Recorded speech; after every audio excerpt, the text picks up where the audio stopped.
On passe à l'économie avec vous, Axel de Tarlé.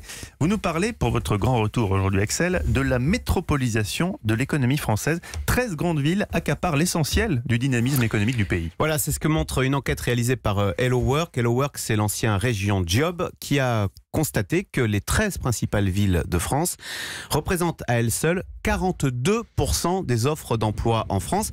Alors ça peut sembler normal, mais en fait ces 13 grandes villes, elles ne représentent jamais que 27% de la population française. Donc vous voyez, elles sont surreprésentées, elles offrent 1,5 fois plus de jobs que ce qu'elles devraient en proportion de leur population. Alors, donc ces 13 grandes villes, on peut les citer, c'est un peu fastidieux. Il y a Paris, Lyon, Marseille, Bordeaux, Toulouse, Nantes, Lille, Rouen, Strasbourg, vous voyez, Montpellier, Grenoble, Rennes et Nice, chez Evaroc. Voilà. Alors, comment s'explique ce phénomène de métropolisation ?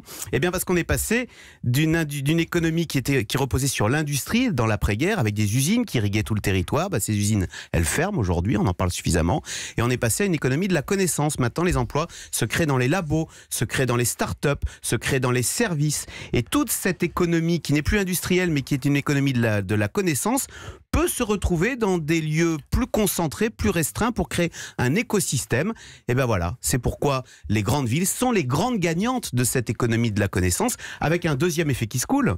C'est sur l'immobilier, parce que tous ces nouveaux talents qui se concentrent autour de ces 13 grandes villes, il faut les loger. Eh oui, ça fait encore flamber l'immobilier des villes. Eh bien voilà, donc c'est pour ça qu'en 20 ans, si vous regardez, Toulouse, les prix ont doublé, Bordeaux, les prix ont doublé. À Bordeaux, les prix ont été multipliés par 3,5. 3,5 en 20 ans. Et donc, cela, évidemment, tout cela alimente cette fameuse fracture territoriale dont on ne cesse de parler. On voit bien que d'un côté, il y a 13 grandes villes où il y a des boulots de qualité en plus, où l'immobilier monte, c'est-à-dire que votre patrimoine se valorise tout seul, et puis vous avez le reste de la France où les usines ferment et votre patrimoine et l'immobilier chute, et donc votre patrimoine se dévalorise. Eh bien, je trouve que cette étude elle est très intéressante parce qu'elle illustre parfaitement cette fracture territoriale qu'on ressent tous au quotidien. Voilà.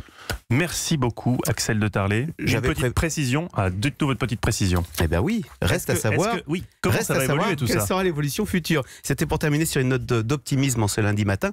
On peut se demander, là je vais faire un peu de boule de cristal, si avec le développement d'Internet, eh bien le télétravail ne va pas énormément se développer, et même l'école à distance. Je dis ça parce que la 5G, vous savez ce que ça permet de faire ? Une conversation avec un hologramme. C'est-à-dire que votre banquier, il peut être à Aurillac, il peut pas être... forcément Jean-Luc Mélenchon. Voilà.